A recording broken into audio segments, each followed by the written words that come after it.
program produced by Union Pacific Railroad.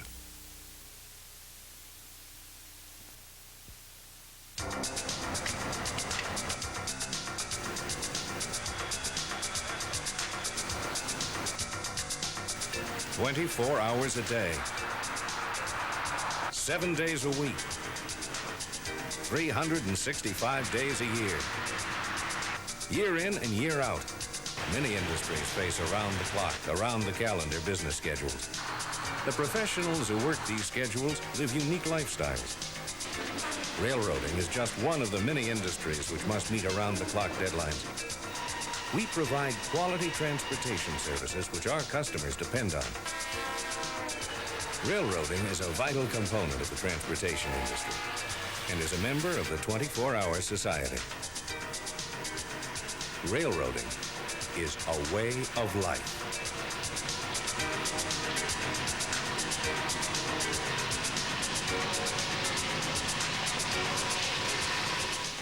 Shift work really doesn't accurately describe the life of a railroader in train service or engine service. My kids, until they started school, didn't realize anybody else worked normal hours. They thought all fathers worked the way I did, you know. It was like trying to incorporate his lifestyle, which you couldn't plan on anything, into mine, which was more structured. And I feel that the railroad, if there's one thing that they could possibly do to help us, those of us that run the trains and our families, is give us that one piece of information, when we're going to go to work, as near as you possibly can. It's very hard to explain to them, you know, that Daddy can't be here for your birthday, or, you know, he missed your school play, or you know, your dance or your soccer game or something like that. That's very hard for them to understand. People don't understand why you might be edgy, why you might be short-tempered, because you've gone 2 or 3 days with different sleep periods. We have divorces and, you know, on the railroad because some women just can't take the different, you know, hours, you know. You can't come out here and work and be gone away from home for a couple of days and be worried about the argument that you and Mother had before you left. We have such an odd time of sleeping. We do not have that evening sleep. We sleep with curtains closed. We sleep in artificial darkness. I've noticed a lot more heartburn as far as, you know, indigestion in the last couple of years. At one point in time, I was eating Rolaids like candy. If you haven't got it with you, you're not going to have a chance to stop and get it. When I first became a locomotive engineer, I knew what I was getting into. The one thing that I really hadn't stopped to realize was that this was going to go on for years and years.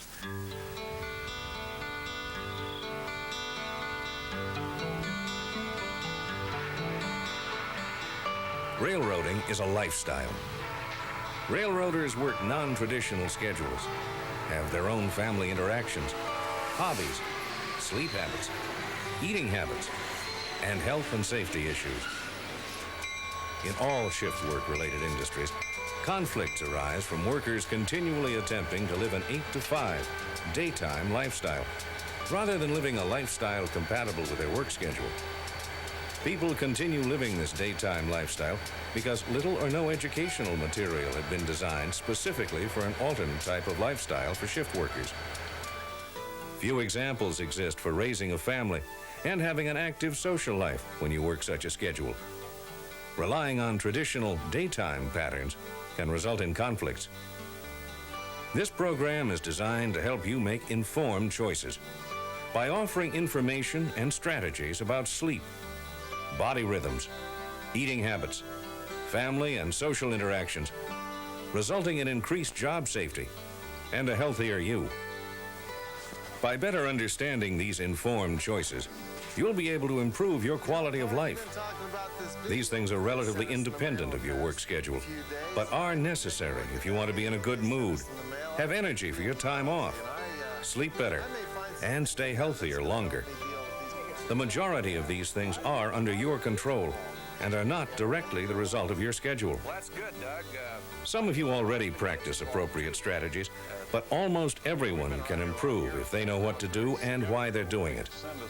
Regardless of your age, many of your own strategies seem to work okay. However, at a younger age, There are tendencies to ignore basic body cues, which may cause long-term physical problems. In 11 years, I've never got really used to sleeping on the road. When you know you're going to go to work, for some reason or another, it makes it difficult to get to sleep. You have to sleep when you have the opportunity to sleep, or you have to try and sleep. When you know that phone's going to ring, you don't sleep soundly. To formulate effective long-term lifestyle strategies, you need a better understanding of body rhythms and body clocks. These biological processes have their ups and downs. In the body, there are approximately 10,000 simultaneous biological rhythms. Most of these rhythms, or cycles, are short, such as heartbeat, breathing, blood pressure fluctuations, and digestion. However, some rhythms are quite long, such as the reproductive cycle. We're concerned with those rhythms operating on a 24-hour cycle. These are called circadian rhythms. There are between 70 and 100 of these daily rhythms, which govern the timing of all important body processes. These daily rhythms tell us when to be active, when to rest, and when to eat. Even processes we are unaware of, like body temperature, kidney functions, hormone secretions, blood pressure, and digestion. Each body function has its own daily cycle, but all of the body processes must coordinate with one another for the body to function at peak mental and physical levels. Given a regular daytime schedule, our body clocks synchronize with one another and with external events such as day, night, meal times, activities, and rest periods. The daily body temperature cycle is the best measure of the circadian rhythms. This cycle corresponds to what's happening to us physically and metabolically. Memory, physical strength, reaction time, digestion, mood, and alertness are all determined on a day-to-day basis by this cycle. At the low point, usually 3 to 6 a.m., impairment of mental and physical functions is greatest, even for those who have had their full quota of sleep.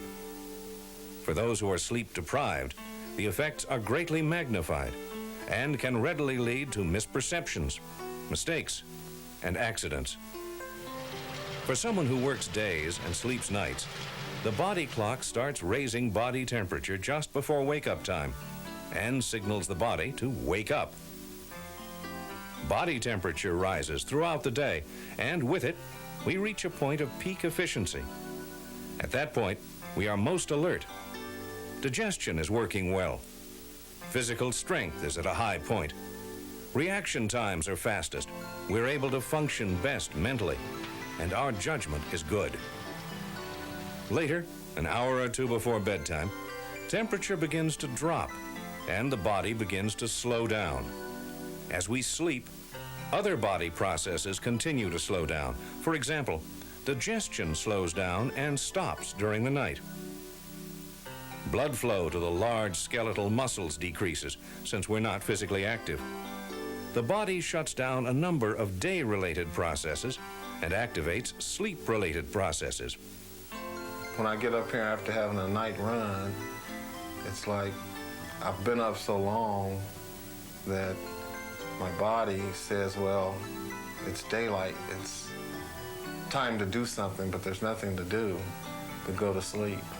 In the wintertime especially, if you can get home before it gets dark and get to bed, you can trick your body into thinking you're sleeping nights. Because the way we work, morning and night doesn't mean anything. There's no such thing as when you're supposed to go to sleep. What happens when someone who normally sleeps at night has to stay up all night? Well, the body will still go into its nighttime phase. As the body temperature drops to its 3 to 6 a.m. low point, physical strength, the ability to think clearly, reaction times, judgment, concentration, and memory can be impaired. Consequently, there are more safety risks involved, and more mistakes are made during this time frame. The ability to sleep during the day, I think, is a learned thing. It's not something that you do naturally. When you're really tired and you really want to sleep, Well, that's the day everybody decides to call and sell you siding, you know. Well, I'm a very poor day sleeper. I cannot sleep in the daytime very well. I would say about 3 hours is about the most I can get during the daytime hours. You have to condition your body to stay awake at night. What happens when we stay up all night, then go home and try to go to sleep? As the temperature cycle continues, the temperature rises, which indicates that body metabolism is shifting into the day mode. We will have trouble falling asleep and staying asleep. In fact, the later we go to bed during the day, the less sleep we're likely to get, because body temperature reaches a high level that is incompatible with sleep. Have you ever wondered why at 4 or 5 o'clock in the morning you can be so desperately sleepy, and yet by the time you get to bed at 8 or 9 a.m., you feel wide awake? Doesn't this run opposite to what we believe about sleep? Which is, the longer you stay awake, the sleepier you become? Well, that's simply not the case. Because in the short term, your body enters its daytime phase even though you haven't slept. You may also find yourself awake during the only opportunity you have to sleep prior to work. Because it takes so long for the body to adjust to changes in behavior patterns, the metabolic cycle virtually never adjusts for people with irregular and non-routine work schedules. This can lead to chronic fatigue.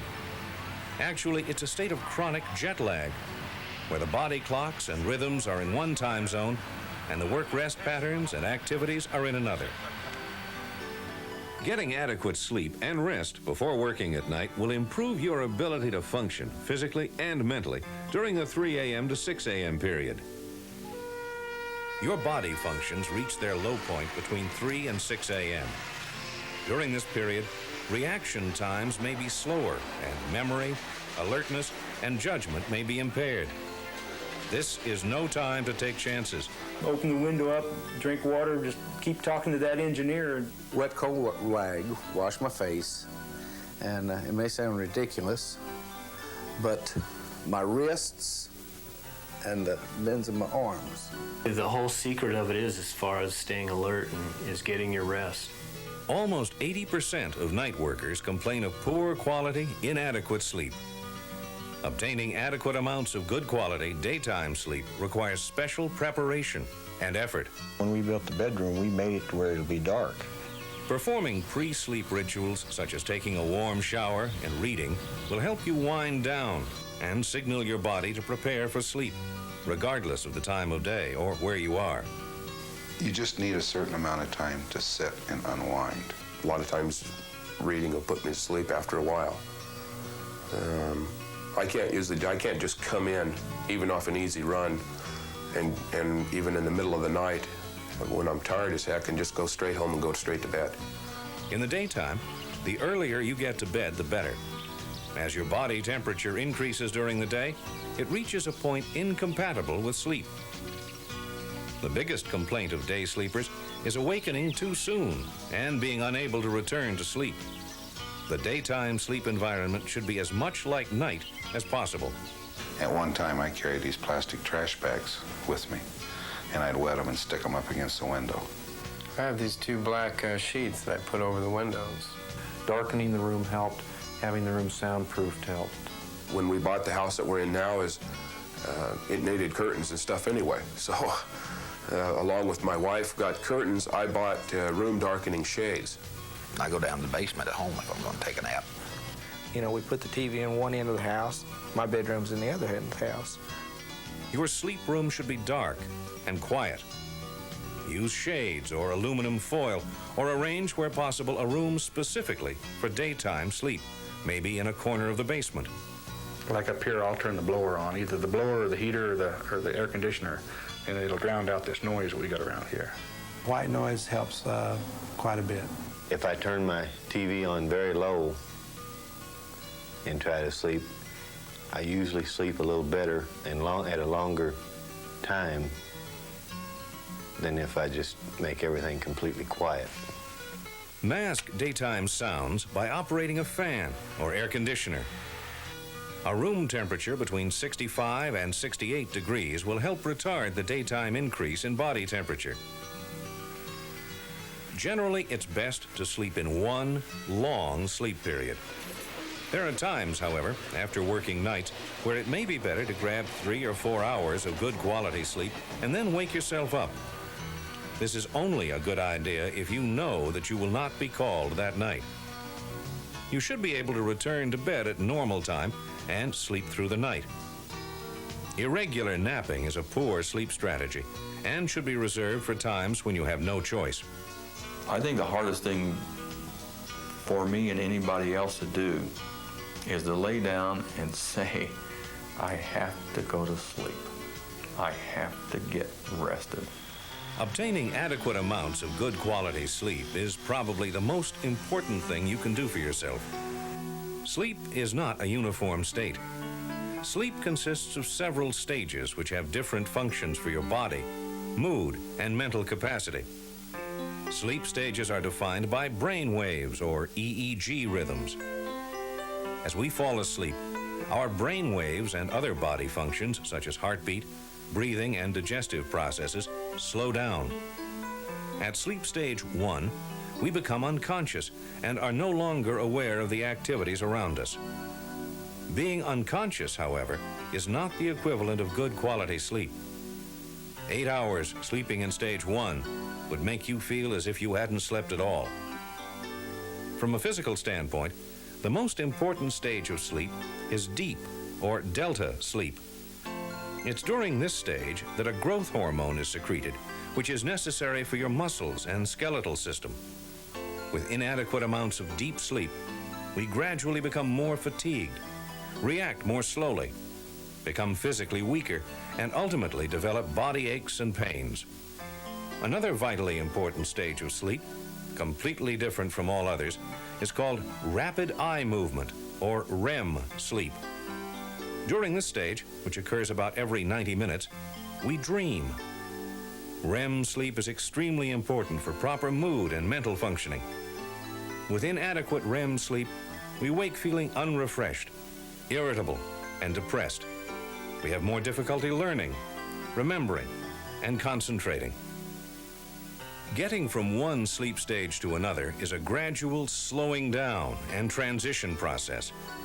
If you're disturbed while sleeping, you essentially start over again. Repeated disturbances will cause your sleep to restart from lighter stages of sleep rather than descend into deeper and more important stages of REM and deep sleep. You can't turn your phone off. So you have to answer the phone to tell the guy, I don't want the aluminum siding. And, you know, there goes your sleep. You doze off, but no, I don't need a new roof. Home, telephone, you know, I cut it off and use a, pager, in daytime, because with kids and wife's friends and relatives, you never know when the phone's going to ring. Without proper strategies, day sleepers may lose as much as 50% of REM, or rapid eye movement sleep, and up to that much deep sleep. On a day-to-day basis, you may not notice the effects of poor quality sleep, but in the long run, poor quality sleep can affect your physical, mental, and emotional well-being. Because of our body clocks, the average day sleeper gets 1 to 2 hours less sleep than a night sleeper. In one major study, average shift workers obtained 7.6 hours of sleep at night, only 4.3 hours of sleep during the day. On an occasional basis, you can tolerate this. Over the course of many years, there may be unknown side effects. When you get older, it's harder to sleep, I believe. As you get older, it's more difficult to stay awake all night and more difficult to sleep during the day. So it's important to develop consistently good sleep habits and strategies as early as possible. It's been really hard with children over the years, trying to explain to them that they need to be quiet while their dad sleeps. Other children come to the door and ring the doorbell, not knowing that someone's trying to sleep. For good daytime sleep, you need cooperation from family and friends. It's important to communicate your needs and for them to communicate theirs. Your spouse may not understand the added responsibilities. Your children may not understand why you don't have time for them. And when you try and explain to your friends, how you work, or people who are not familiar with the railroad, they can't understand it. And that's the first thing they ask is, how do you do it? Well, you learn to adjust. I think it's very hard to explain to friends and family that aren't involved in this type of work. You know, if they ask you if you want to do something next week or go out to dinner, something like that, you know, you have to say, well, can I call you that day? And then when you try to explain, if they're working next to board and you try to explain to somebody how that works, I mean, they look at you like, what? I don't think you ever really do get completely geared into it. You just come to grips with it. Basically, I learned to do things on my own. When I'm home, I try to do special things like go over to school and eat lunch with them. What you do is you say, we would like to go somewhere. If it works out, we go. If we don't, it doesn't. So you have to be very flexible. Over 80% of workers on shifts express concerns about the impact on their family and social life. When possible, plan family and social events for times when you're reasonably sure you'll be off work. Replacing quantity time with quality time requires negotiation. They go on with their schedule, and when I'm home, I go along with them, and when I'm gone, I'm gone. My family plans activities. If I happen to be there, then I join in. I don't think there's a real set of rules that you can tell anybody you need to do this and this and this, because they have to do whatever works for their particular family. And just know that you can't change it. You have to deal with it.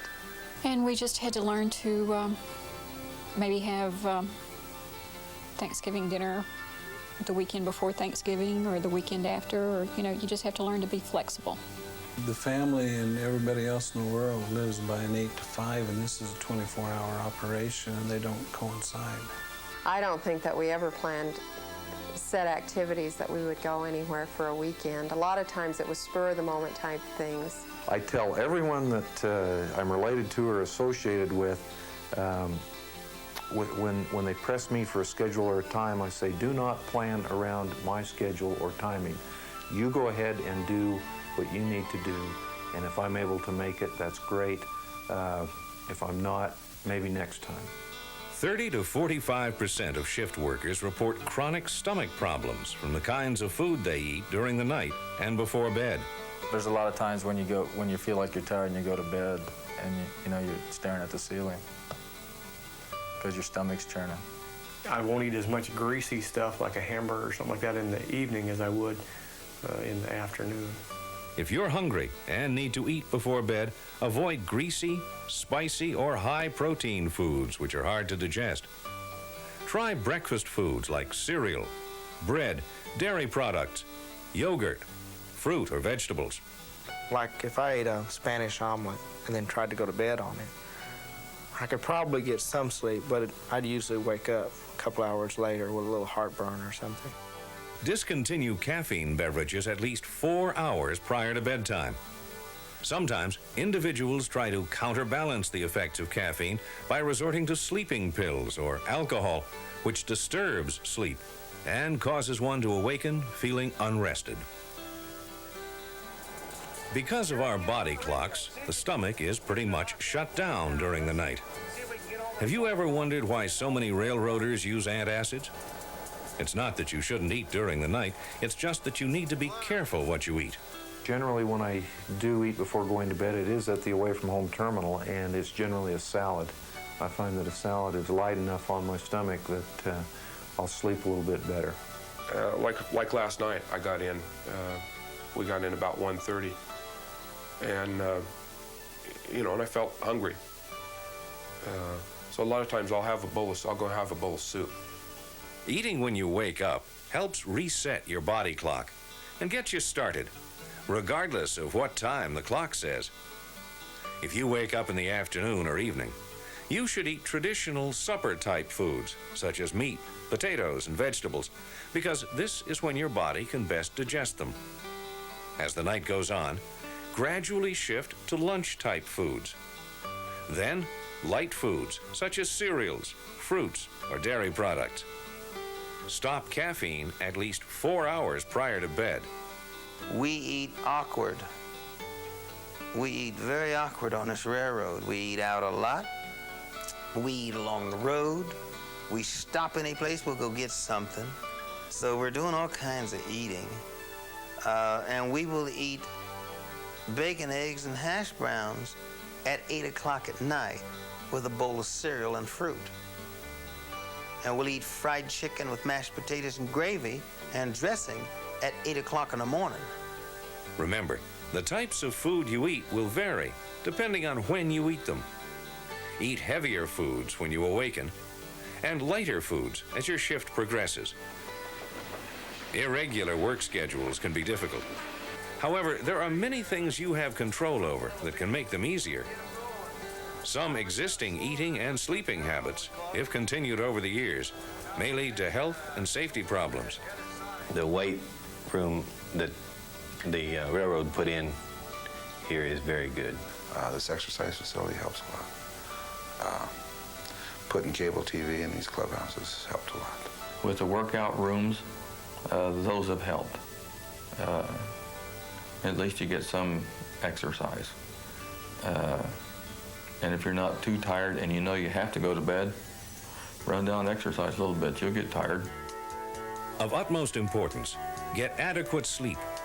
Make sure your sleep environment is dark, quiet or sound masked, and cool.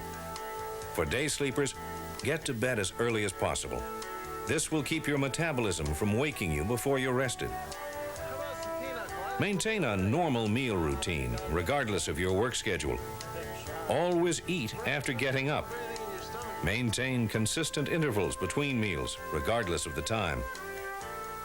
When working nights, start your workday with a breakfast of traditional supper-type foods, that is, meats, potatoes, and vegetables.